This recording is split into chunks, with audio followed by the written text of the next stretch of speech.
Okay, today in this video, we're going to look at inverse trig functions for sine, cosine, and tangent. Now before we get into that, we're going to go through and review just a couple little things that we should already know. So you're first introduced to inverse sine, inverse cosine, inverse tangent when you first start learning just about trigonometry in general. So I'll remind you real quick, just in general, if we had a triangle like this, right triangle, and let's say, I don't know, this is a 40-degree angle, and if this is x and this is 7. Well, if I wanted to solve for my missing side length, we look at what sides are involved, what angle we have, and then we choose the appropriate trig function. So in this case, from this angle, we have the opposite, we have the hypotenuse, so we would use sine, and so we would set up this equation. The sine of 40 degrees is equal to, remember the sine of an angle is the opposite side over the hypotenuse, so it's x over 7. And if I wanted to solve this, I'd multiply both sides by 7. So 7 times whatever the sine of 40 degrees is the missing side length. And then we could just complete that in the calculator. We could do sine of 40 degrees, get some decimal, and then multiply times 7, and that would be the approximate length of that side. Okay, so that was when you first started learning about trig functions, was, you learned which trig function to use, and you just use sine, cosine, tangent, whatever. Then, after you had done that for a little bit, and this probably came up whether you had a geometry class or accelerated math 2,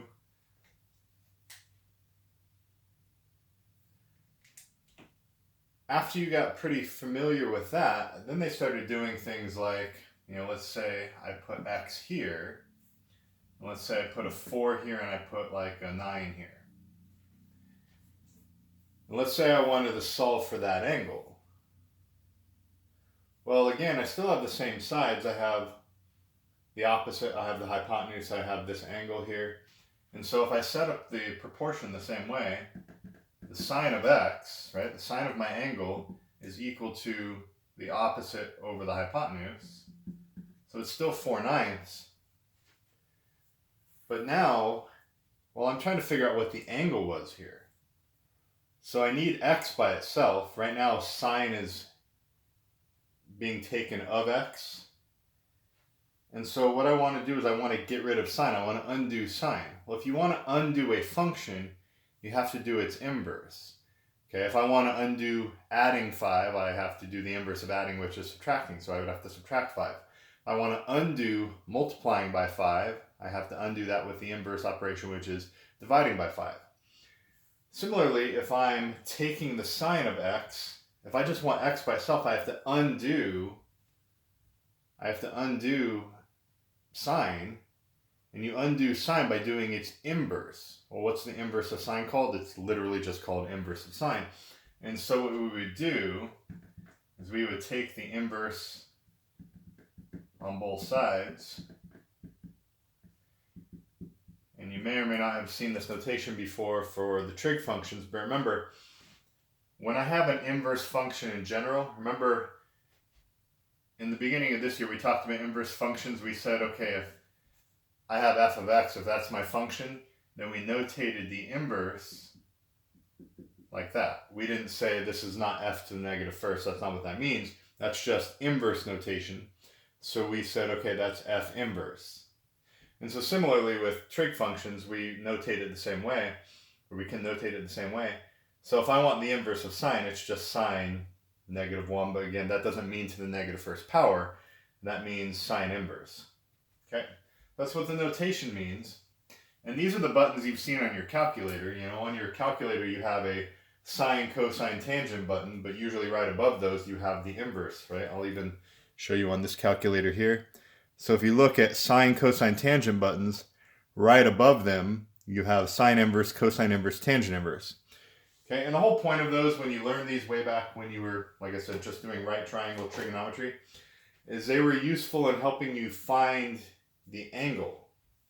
So on the left-hand side of this equation, if I do the inverse sine of sine, by definition, they're inverses of each other. They should cancel each other out. They should undo each other.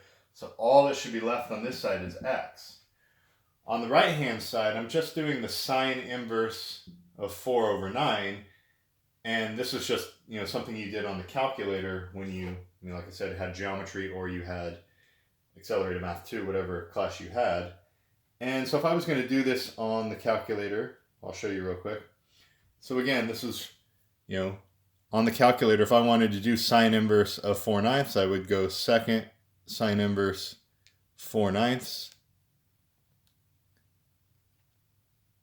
And it would spit out the angle. So the angle x is about 26.387 degrees, roughly. Okay, so that's where you've been introduced to the inverse trig functions for sine, cosine, and tangent way back when you were just solving for angles inside of a right triangle. Okay. Now before we get into what we're really going to do today, I want to show you one other thing that we learned it this year as far as inverse functions in general. Okay, we did inverse functions earlier this year, and we said only certain kinds of functions have inverse functions. For example, if I had f of x equals 2x plus 7, let's think about what that looks like. If I were to graph 2x plus 7, 2x plus 7 has a y-intercept of 7 and a slope of 2. So 2x plus 7 would just be that line right there. And we had a quick test to see if functions have inverses. And it's called the horizontal line test, because remember, in order for a function to be invertible, or in order for there to be an inverse function that exists for it, it has to pass the horizontal line test. The function has to be 1 to 1. This passes the horizontal line test. No matter where I pass a horizontal line, it will only intersect the graph one time, which means this has an inverse function.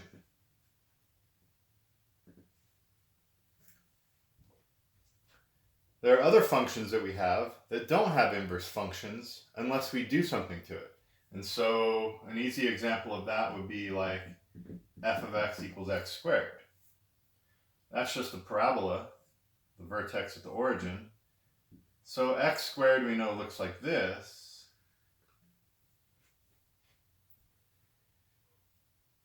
And, well, it's not 1 to 1. Right? It does not pass the horizontal line test. But we know, we do have an inverse function for squaring something. Like if we have an equation and we're trying to undo squaring something, what do? We do the square root. Well, we can only do the square root, and we can only call the square root function the inverse of x squared if we do something to this original function to make it invertible, or in order to make it 1 to 1. And what we do is we restrict the domain, because right now the domain of x squared is all real numbers, right? I can plug in any x value. I can take any x value and square it, and I'll get a result, obviously. And that's why I get this parabola. But again, it's not 1 to 1. And so if I want to make it 1 to 1, what we want to do is we want to restrict the domain in such a way that it will then pass the horizontal line test, but also we still want to contain the full range of y values. The range of y values here go from 0 to infinity, right? The lowest y value is 0, and then this parabola goes up to infinity. So when we restrict the domain in such a way that we still keep the full range of y values, but we take off part of the graph in order to make it 1 to 1. So if I just take off the left side of that graph, for instance, in other words, I'm restricting the domain now to be just x greater than or equal to 0. Now this is 1 to 1, and now this is a function that I can have an inverse function for. The inverse function now would be the square root of x. Now, I'll go through it right now to show you, and you can remind yourself how we found inverse functions. Remember, the first thing we did when we found inverse functions was we turn f of x into y. So I would say, okay, y equals x squared. And then we switched x and y. This became x equals y squared. And then we wanted to solve that equation again. We take the square root on both sides.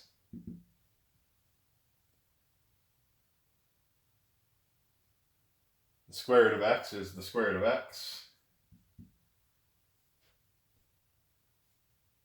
On the right-hand side, we have the square root of y squared.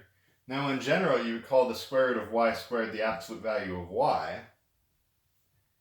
And then if we applied the definition of absolute value, we would get y equals plus or minus the square root of x. But if we do that, then we're not getting y as a function of x. We're getting y equals plus or minus. We're getting two functions, and that's not what we want.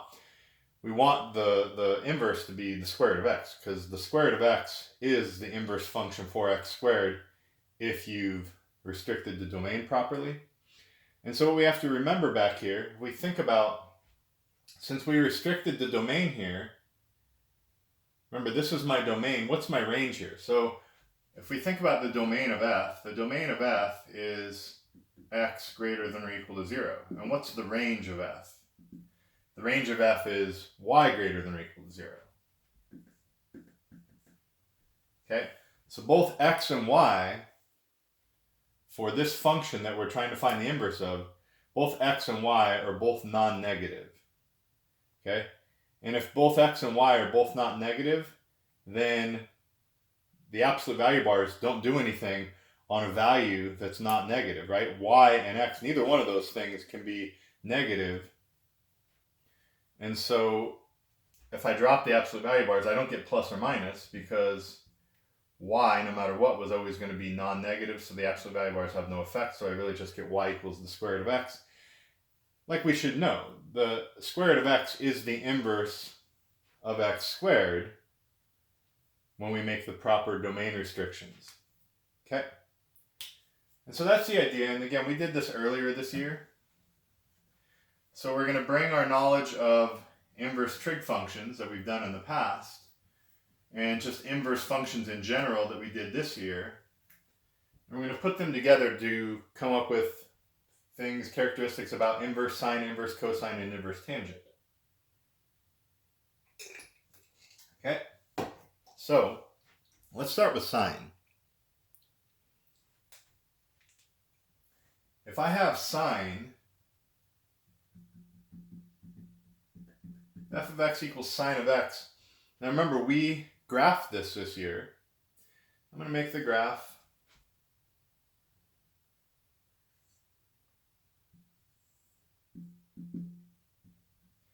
Remember, we typically only graph one period of pi.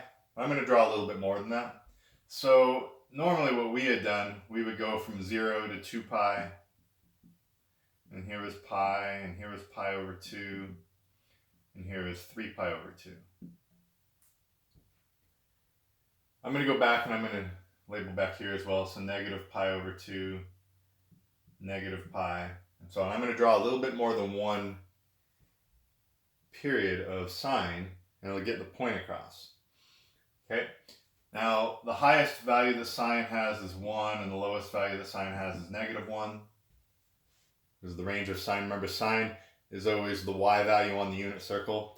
So as y reaches, or as the angle reaches the top of the unit circle, the y value up there is 1. So the highest value sine is, which is the y value on the unit circle, the highest value sine achieves is 1. The lowest value that sine achieves is the bottom of the unit circle, which is negative 1. And so remember, when we were drawing just one period of sine, we would start at the origin, we go up to 1, back down to 0, 3 pi over 2 sine equals negative 1, and so on. So that was one period of sine. And then if I were to continue drawing periods of sine, this would come down this way and go up this way and so on. So sine really just goes on forever in both directions, and it just keeps oscillating back and forth between 1 and negative 1. Well, we know that sine has an inverse because Well, it's on our calculator. Obviously, there must be a sine inverse if they bother putting it on the calculator. But how can sine have an inverse when, well, sine is definitely not 1-to-1, right? This does not pass the horizontal line test. In fact, if I pass a horizontal line through sine, it's going to intersect an infinite number of places. Not even just 2 places, it's going to intersect an infinite number of places. And so just like I showed you with the x squared, if I want sine to have an inverse, then I need to restrict its domain as well. And again, the idea with restricting the domain is we want to pick a portion of the graph. We typically want to center it as close to the origin as we can. And we want to still achieve the full range of values. Okay? Well, the full range of values for the y values will be from -1 to 1. So I need to pick a portion of this graph that's going to be 1-to-1. In other words, pass the horizontal line test, but also still contain the full range of y values. And so what we do is we restrict the domain. Just going to erase this here. We restrict the domain to be between -pi/2 and pi/2. Okay? I restrict the domain to be between -pi/2 and pi/2. Well, now it's just this portion of the graph is 1-to-1. It passes the horizontal line test. And I still get the full range of y values, right? This still goes from -1 to 1. So I still retain all of my range values for sine, but now because I've restricted the domain to be between -pi/2 and pi/2, now the function is 1-to-1. So if we restrict the domain to be between -pi/2 and pi/2, that means our x's belong to the interval from -pi/2 to pi/2. My range is still from -1 to 1. So y's belong to the interval from -1 to 1. And so this is how we are able to achieve an inverse function of sine. Okay, so we restrict the regular sine graph. We take that function, we just restrict it to be between -pi/2 and pi/2. That way we're 1-to-1. So now we can define another function. I'm going to call it g of x. G of x I will call the inverse sine. Okay? And so that means the domain of g, the domain of sine inverse. Remember, when you're finding inverses, you just switch x and y's. Well, the domain is the set of all x's, and the range is the set of all y's. So when I want the domain and range of inverse of sine,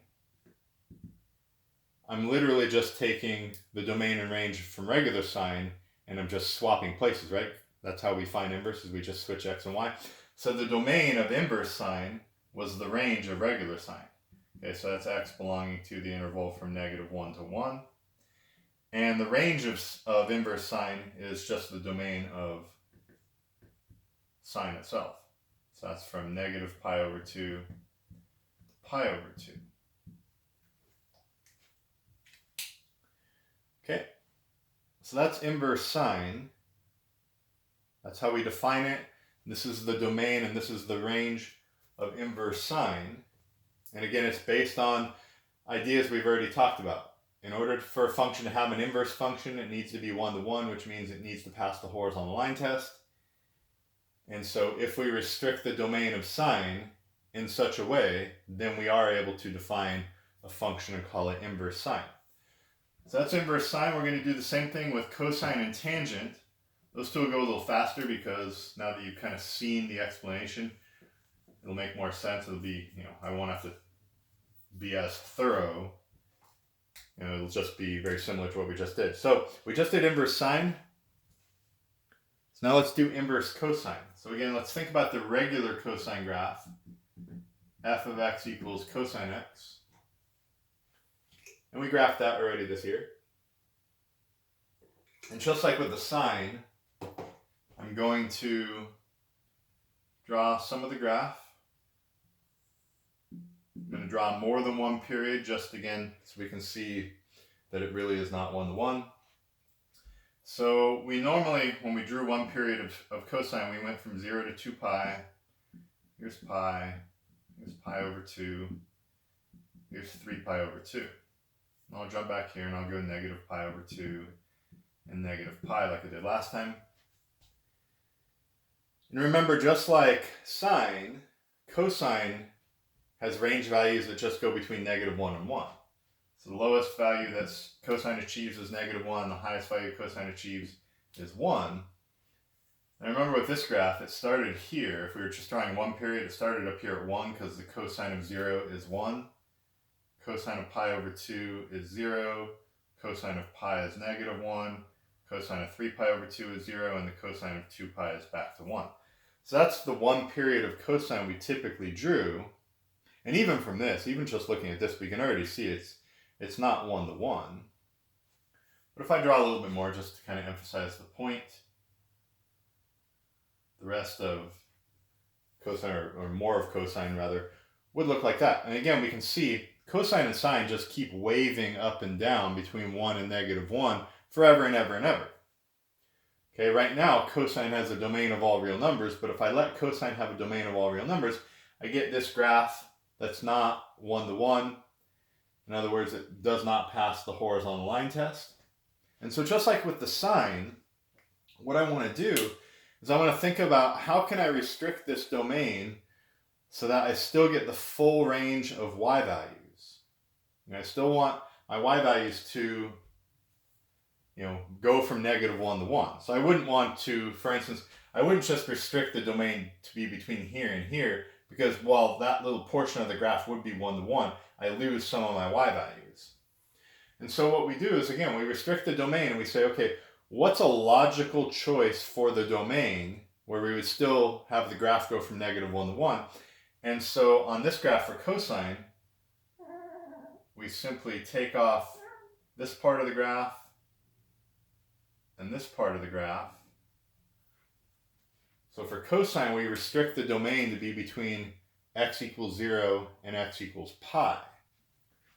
So the domain of cosine, if we want it to be 1-to-1, if we want it to have an inverse, we restrict the domain of cosine to be x's that live on the interval from 0 to pi.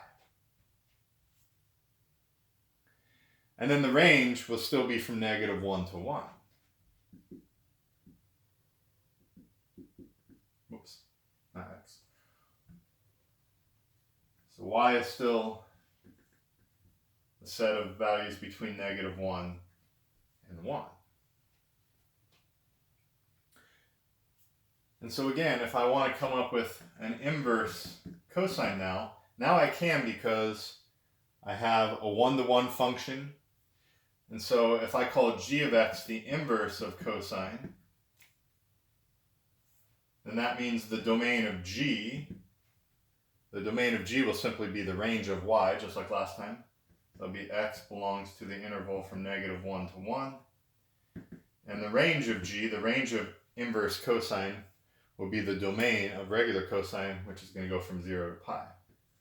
So y belongs to the interval from 0 to pi. Okay, so that's how we define inverse cosine. That's how we're able to say, okay, I have a cosine inverse. And this is what your calculator does. When you plug in, if on your calculator you were to plug in a value between -1 and 1 in the inverse cosine, your calculator is always going to give you an angle that's somewhere between 0 and pi radians, or 0 and 180 degrees, because your calculator has been programmed to provide like one output, because again, it's going with the assumption that, okay, this is now a 1-to-1 function, so there's only one angle that I should be spitting out. Okay, so that's inverse cosine. And then we're going to talk about inverse tangent. Very similar idea. And then we'll do some practice problems. I'm uploading a video today and a worksheet. I'll post the worksheet on Google Classroom. That'll correspond to the title of this YouTube video. So when you watch the video, then you can do the worksheet. You'll understand what's going on. So let's do tangents. Oops. Started to write tangent and f of x at the same time. Let's say f of x equals tangent of x. Now we know what tangent looks like. We graphed that as well this year. Remember, tangent has asymptotes. Tangent is sometimes undefined because since tangent is really sine over cosine, tangent is undefined whenever cosine is 0, which is at pi over 2, 3 pi over 2, negative pi over 2, negative 3 pi over 2, and so on. So when we graph tangent, tangent has a period of just pi. When we were drawing one period, we were drawing between pi over 2 and negative pi over 2. We had asymptotes here and here. And if we drew one period of tangent, remember it came up like this, looked like that. That was one period of tangent. Well, that's not the entire tangent graph, that's just one period. You know, every time that cosine equals 0, which is at pi over 2, but also at 3 pi over 2, and at negative 3 pi over 2, and at 5 pi over 2, and at negative 5 pi over 2, and so on, forever and ever and ever in both directions, we get these asymptotes, and we can draw another period of tangent. So I'm just going to draw a couple more so we can get a better idea of what tangent really looks like. You know, this is one period of tangent, but I can draw in as many periods of tangent as I like. There's another period. Here's another period. Okay. Well, again, tangent, just like sine and cosine, is not a one-to-one function if you let the domain be, you know, all the real numbers aside from these, you know, pi over 2 values of the angle. That's where I'll be undefined. But tangent has a domain that still extends in both directions. And so if I let tangent have that domain, it's not going to be one-to-one. It's not going to pass the horizontal line test. But again, we need it to pass the horizontal line test if I want it to assign tangent an inverse function. So what do? I do the same thing I did last time in sine and cosine. I restrict the domain. Now this one is what we already used to draw for tangent. When we drew tangent before, we only ever drew one period. And drawing one period of tangent is one-to-one. So if I just go back and I just say, okay, well, if we just draw one period of tangent like we did when we were drawing tangent graphs, then it is one-to-one. And so we can easily see, well, what should my domain be here? Well, I need to keep my domain between negative pi over 2 and pi over 2 then. And then I still have a one-to-one graph, and this still meets the full range of values for the range. So my domain of f is going to be x's belonging to the interval from negative pi over 2 to pi over 2, but this time it's an open interval from negative pi over 2 to pi over 2. It's not a closed interval, it's open this time because x can't actually be negative pi over 2 or pi over 2 because then that would make tangent undefined. That's why we have the asymptotes there in the first place. Okay, and then the range, well, sine and cosine oscillate back and forth between 1 and negative 1, but tangent goes up to positive infinity and goes down to negative infinity. The range of tangent is all real numbers. In other words, it's from negative infinity to infinity. And so if we restrict the domain on tangent to be between negative pi over 2 and pi over 2, and we restrict, or we don't need to restrict, but we still get the full range value for y from negative infinity to infinity, then when I come up with an inverse tangent function, so again, if I let g of x equal the inverse tangent, well then what's the domain of the inverse tangent? The domain of the inverse tangent is simply the range of regular tangent, and so my domain of inverse tangent is all real numbers from negative infinity to infinity.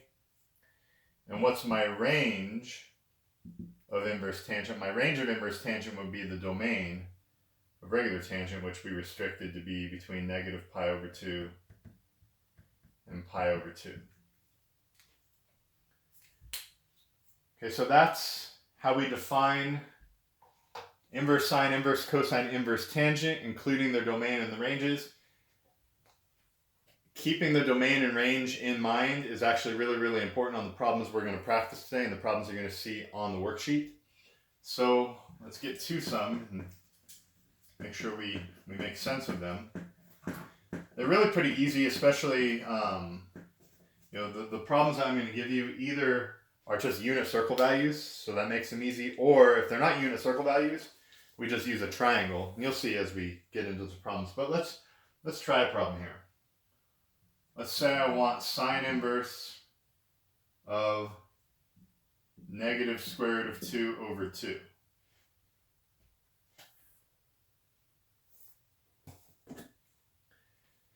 If I want sine inverse of negative square root of 2 over 2, what they're really asking me for is they're asking me for, okay, the sine of what angle gives me that value?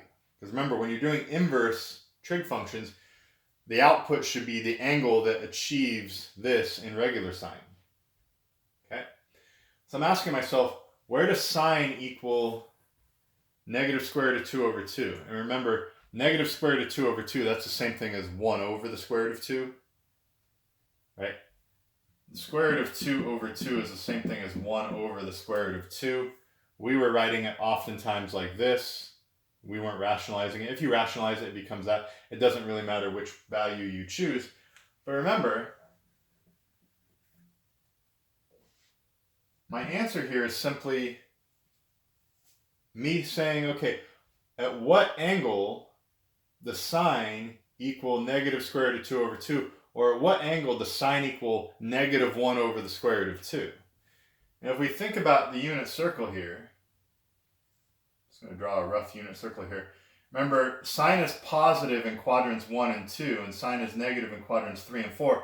And remember, any place where I had square root of 2 over 2 or 1 over the square root of 2, that was at all the pi over 4s. So at pi over 4, or at 3 pi over 4, or at 5 pi over 4, or at 7 pi over 4, those are all the places on the unit circle. If I started at 0, those are all the places where sine was either positive 1 over the square root of 2 or negative 1 over the square root of 2. Well, I need sine to be negative square root of 2 over 2 or negative 1 over the square root of 2. And so that means it's either this location here in quadrant 3 or this location here in quadrant 4. So you may be sitting there thinking, well, okay, which angle do we choose? 5 pi over 4 or 7 pi over 4? Well, it is true that sine of 5 pi over 4 does equal this, and it is true that sine of 7 pi over 4 does equal this, but actually neither one of those is the correct answer. And again, that's why I spent the time at the beginning of the video telling you what the domain and the range were for all the inverse trig functions, sine, cosine, and tangent. Remember, in order for us to have an inverse sine, we had to restrict the domain for sine to be between negative pi over 2 and pi over 2. So we had to restrict the domain to be some value between pi over 2 and negative pi over 2 in order for me to even be able to define an inverse trig function for sine. And if you go back and look at your notes from earlier on in the video, we said that sine inverse has a domain. Remember, sine inverse has a domain that's between negative 1 and 1. And the range of inverse sine is between negative pi over 2 and pi over 2. So you should have already taken this down in your notes from earlier in the video. If not, go back, rewind the video, and get that in your notes. So the range, remember the range means the output of your function. The output of sine inverse has to be a number between negative pi over 2 and pi over 2. So I can't say 5 pi over 4 or 7 pi over 4 is the answer, because 5 pi over 4 and 7 pi over 4 are not between these two values.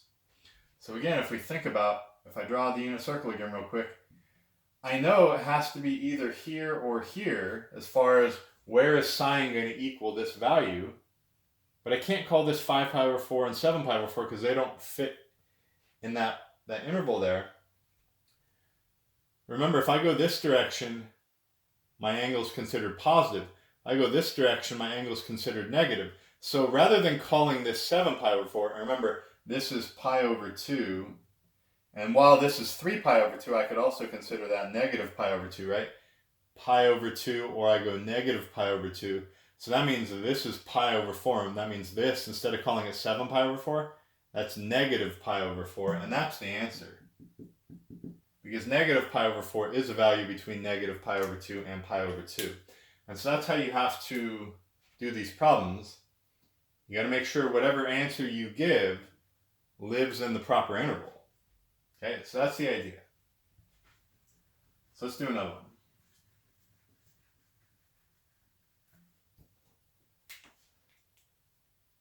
So let's say I have sine inverse of negative 1/2.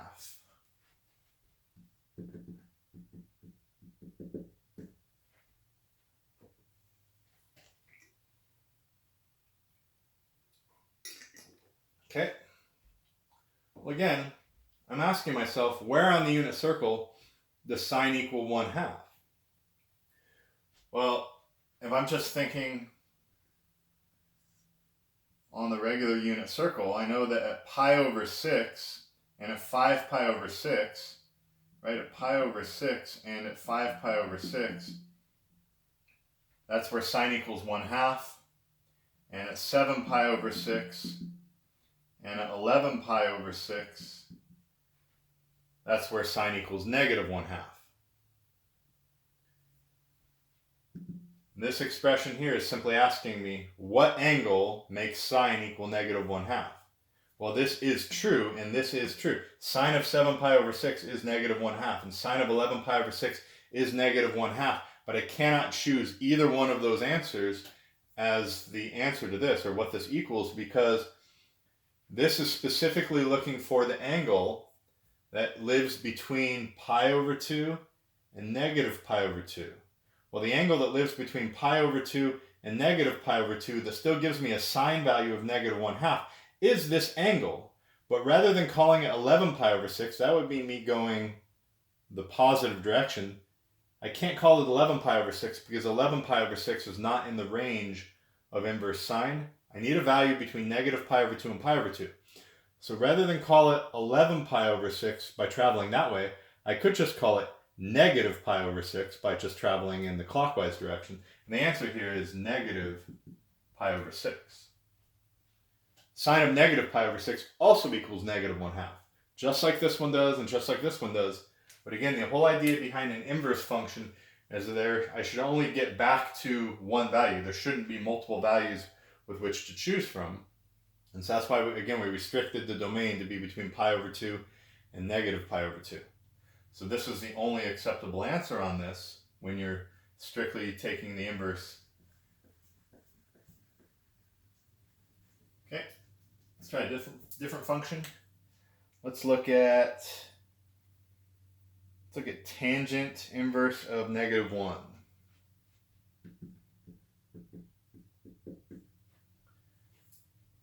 So I want to know where tangent equals negative 1.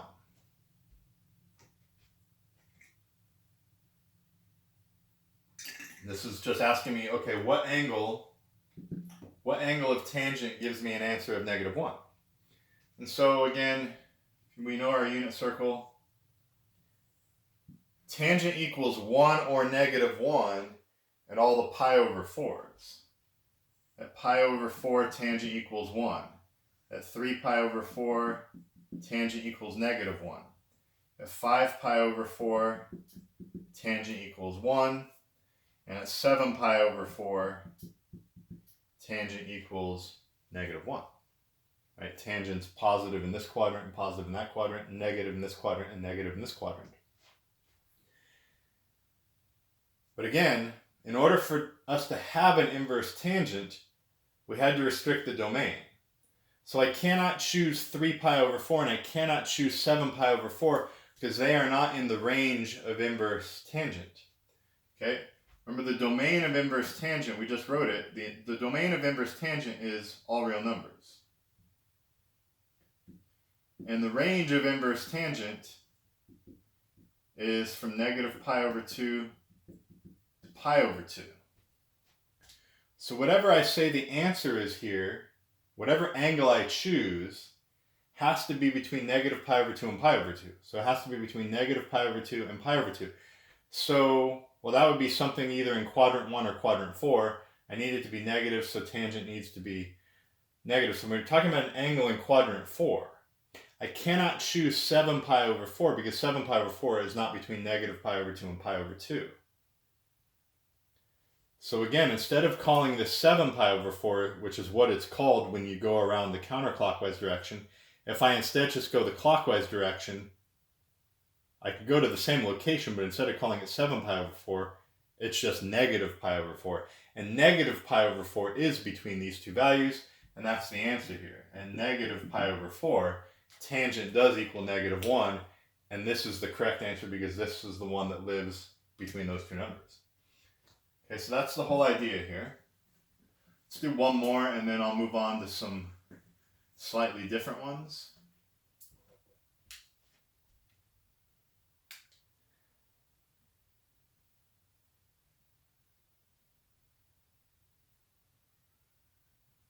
Okay, let's look at this one.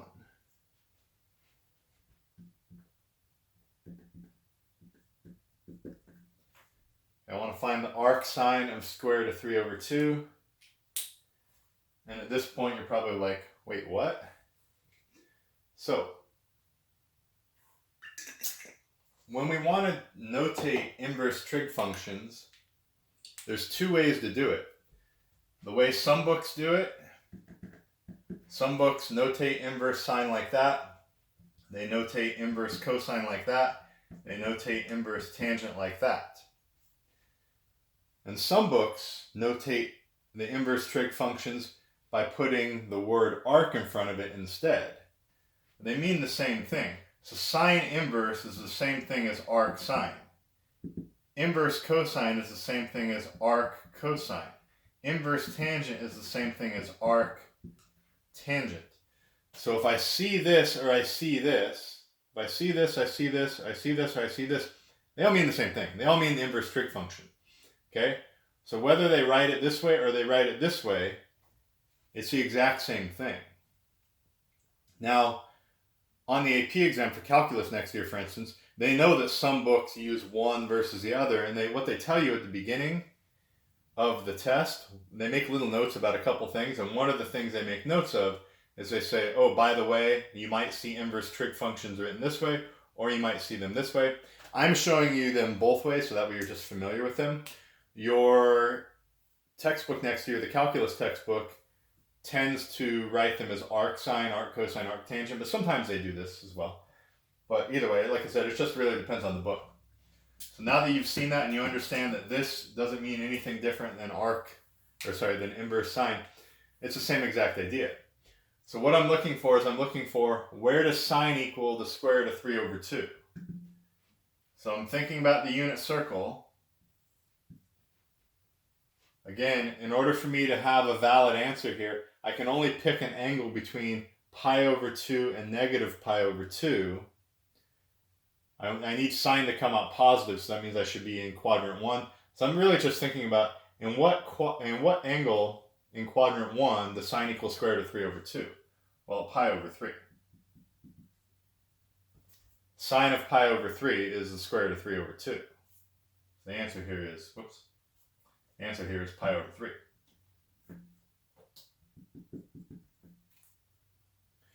Sine also equals the square root of 3 over 2 at 2 pi over 3.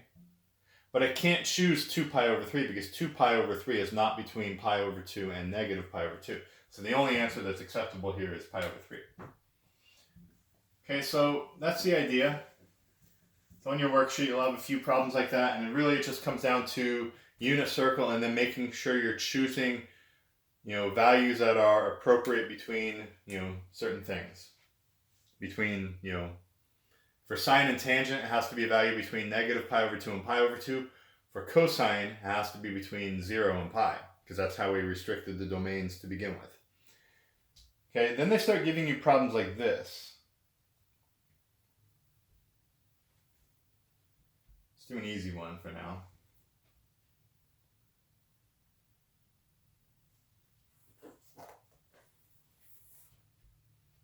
So let's say I had arc sine of sine of negative pi over 2. Okay.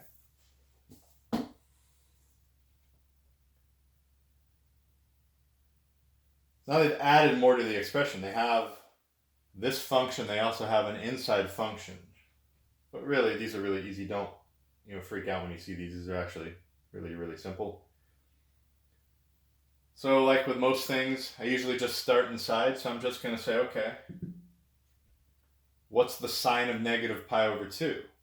Well, in the unit circle, if I go to negative pi over 2, sine of negative pi over 2, negative pi over 2 is just the bottom of the unit circle. Sine is the y-coordinate. The y-coordinate at the bottom of the unit circle is negative 1. So now I just have arc sine of negative 1, because sine of negative pi over 2 is negative 1. That's just straight from the unit circle. And now I want to find arc sine of negative 1. Remember, arc sine just means the same thing as inverse sine. And so I'm asking myself, what angle of sine gives me negative 1? Well, I mean, there's a lot of angles on the unit circle that give me sine equaling negative 1. But remember, I have to choose an angle between negative pi over 2 and pi over 2. And guess what? It is negative pi over 2.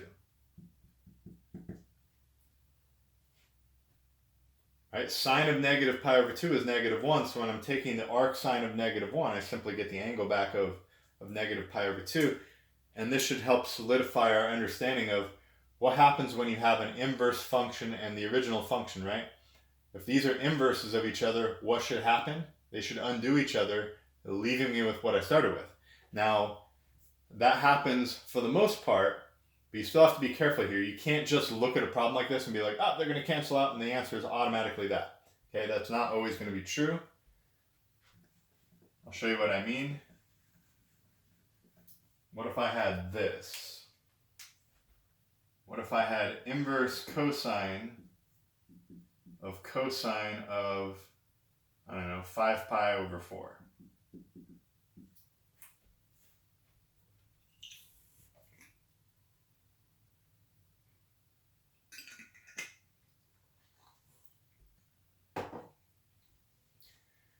So again, I do what's inside the parentheses first. I start inside. So I'm still doing the inverse cosine. I could have written arc cosine there. I'm going to bounce back and forth between the notations so you're familiar with both. So the cosine of 5 pi over 4. Well, 5 pi over 4 is in quadrant 3. What is cosine of 5 pi over 4? It's negative 1 over the square root of 2. Because remember, any of the pi over 4's cosine is 1 over the square root of 2. And since 5 pi over 4 is in quadrant 3, then I get negative 1 over the square root of 2. So now what this is asking, at what angle does cosine equal negative 1 over the square root of 2? Well, I know that it does happen at 5 pi over 4, but I can't put 5 pi over 4 here. That's not the right answer. Because remember, for inverse cosine, we said the range for inverse cosine has to be a value between 0 and pi. 5 pi over 4 is not between 0 and pi, right? If I think about the unit circle, here's 0, here's pi. 5 pi over 4 is over here. I have to pick a unit circle value. I have to pick an angle between 0 and pi because that's the range of inverse cosine. So I have to pick an angle somewhere here or here that gives me this result for cosine. And so rather than pick 5 pi over 4, I have to pick one that works between 0 and pi, which is 3 pi over 4. Okay, so the answer here is 3 pi over 4. What's the cosine of 3 pi over 4? It is negative 1 over the square root of 2. Just like it was at 5 pi over 4, but again, this goes all the way back to the beginning of this video. I had to restrict the domain of cosine to be between 0 and pi in order for cosine to be 1 to 1, in order for an inverse function to even exist. That's why I can only use 3 pi over 4 here as the answer, and not 5 pi over 4. And that's why I'm cautioning you guys, don't just look at this and say, oh, this is cosine inverse and that's cosine. They undo each other, so the answer, boom, is 5 pi over 4, because it's not correct. Okay, sometimes that's going to work out where these just simply cancel out and you just get whatever's sitting there. But you really have to think and say, okay, is this angle going to be what I put here? And again, yeah, you're asking yourself, in the case of cosine, does 5 pi over 4 live between 0 and pi? No, it doesn't. So I have to think, okay, what else on the unit circle gives me the same value? Well, 3 pi over 4 does. And 3 pi over 4 does live between 0 and pi. Okay.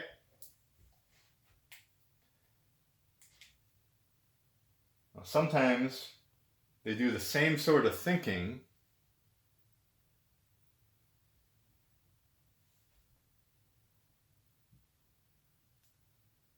but they give me stuff that's not unit circle value. Okay, so I'm going to give you an example. Okay, what if they ask me this? I want to find the cotangent of sine inverse of 2/5.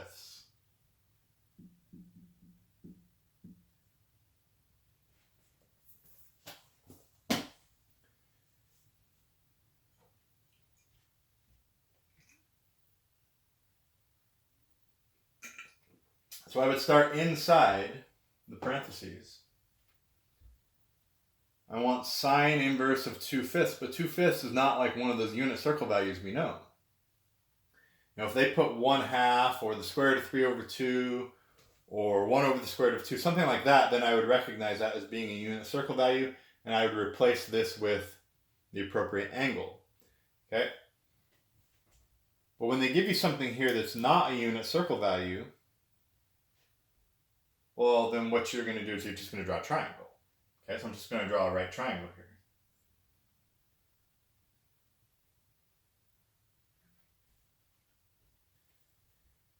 And remember, this is inverse sine. Inverse sine results in me getting out the angle where regular sine equals 2/5. Now, they didn't tell me what to call this angle. You can call it whatever you want. Maybe I'll call that angle theta. So maybe I'll say that theta is the angle that this is going to get out. Again, I don't know what angle it's going to be, because since this is not a unit circle value, it's not like I can say, oh, this angle is going to be pi over 6 or pi over 3 or whatever. I don't know what the angle should be because, again, 2/5 is not a unit circle value that we memorized. So instead of calling it precisely something, for now, I'll just say, okay, I'm going to pretend like that angle is just theta.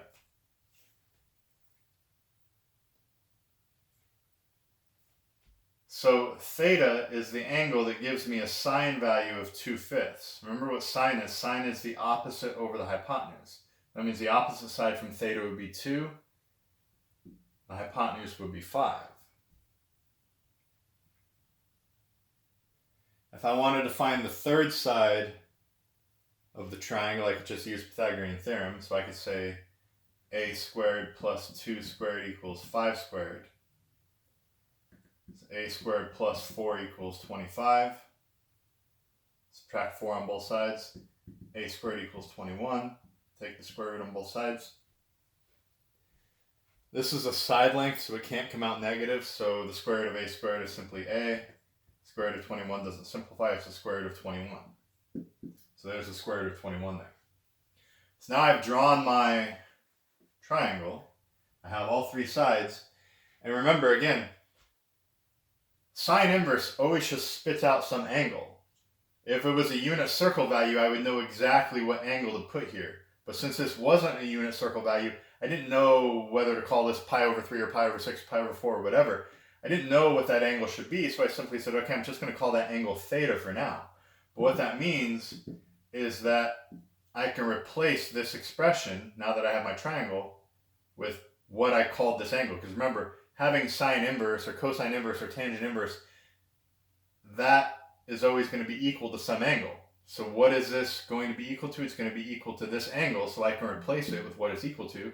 So this is just equal to that angle that we called theta. And now I'm just saying, okay, well, what's the cotangent of theta? Well, cotangent of theta is just the adjacent side over the opposite side. So it's the square root of 21 over 2, and then that's it.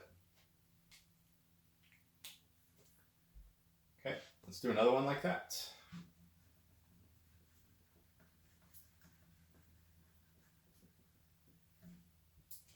Sorry, I was hoping to make a not super long video, but now I'm looking and we're like close to an hour, so my apologies, but I can't do a thorough job with this. I can't do a good job teaching this without, kind of going into some detail and explaining things. I want you to know where things are coming from or why we're doing what we're doing. Okay, let's do another one. Let's say I'm going to do the cosecant of the cosine inverse of 1/5.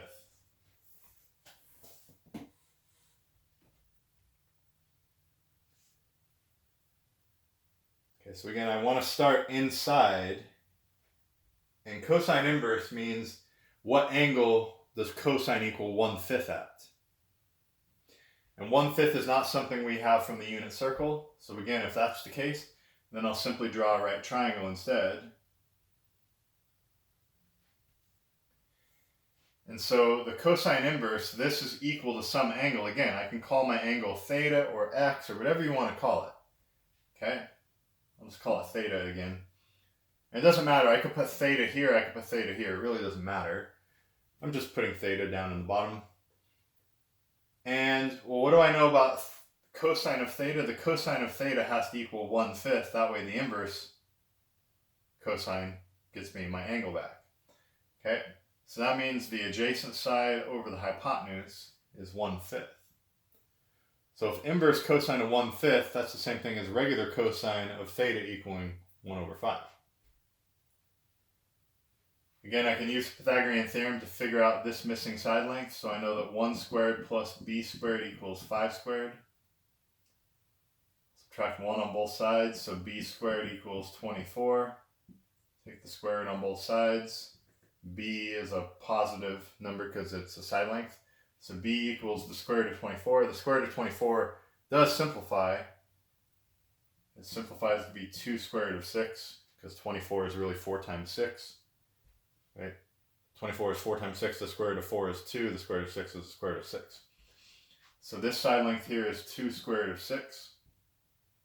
And so what can I replace this inverse trig function with? With just the angle that we said it was going to be equal to, theta. So now this is just cosecant of theta. This is the same thing as that. And what is cosecant? Cosecant is the reciprocal of sine. So sine would be opposite over hypotenuse. So cosecant would be hypotenuse over opposite. So that would simply be 5 over 2 square root of 6. You don't need to rationalize that. You could just leave it like that and it's fine. Okay. I'm going to do one more problem and then I'll cut the video off. But if you have any questions on this, or any of the assignments, but really this is the most current one. But as you watch these videos and you're trying the assignments, if you get stuck on a problem, I mean, I can help you somewhat through email, but email is kind of hard sometimes to get the point across. If you show up to those Google Meets, we go over a lot of problems, and so you can ask your questions there. So I'm going to do one more problem, just so you understand what the idea is. So I want to take the sine of sine inverse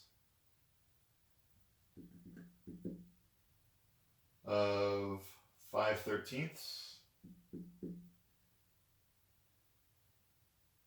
minus the cosine inverse of 3/5.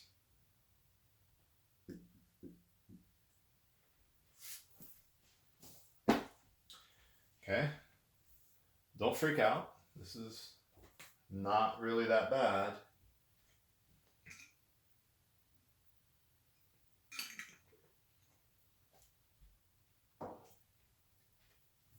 Now again, I want to go inside and deal with what's inside first. Sine inverse of 5/13. 5/13 is not a unit circle value. Neither is 3/5. And so what I would need to do is I would need to draw a triangle for this situation like we did on the previous two problems, and also for this. Now I'm not going to be able to draw the same triangle because I'm not going to be able to have a triangle with 5/13 for sine and also 3/5 for cosine in the same triangle. So just draw two separate right triangles. So I'm going to draw one right triangle. And I'll call, remember, the inverse trig function is referring to some angle. I'll call that angle theta. And the sine of theta would be 5/13. So this would be 5, and this would be 13. If you do Pythagorean theorem, you'll find that that's 12. Just trust me on that. I'm trying to make the video a little shorter. Okay. But then I also have this cosine here, and that's 3/5. Cosine of this angle is not 3/5, right? So I definitely need a different triangle because we're not referring to the same angle, right? Here we're referring to an angle we called theta.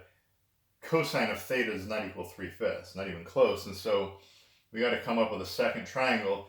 So call your angle something else. Just don't call it theta again. Call it whatever you want. Maybe I'll call it x this time. Just don't call it the same variable twice because then it will get confusing. Okay, and so cosine of my angle, which we decided to call x this time, is 3/5. So that means this is 3 and this is 5, which means this must be 4. Again, I'm not going to go through the Pythagorean theorem. I already showed you. I'm just trying to make the video shorter. Okay, so now I have sine of, well, remember, what did I call this? This was really just the angle theta, so this is just sine of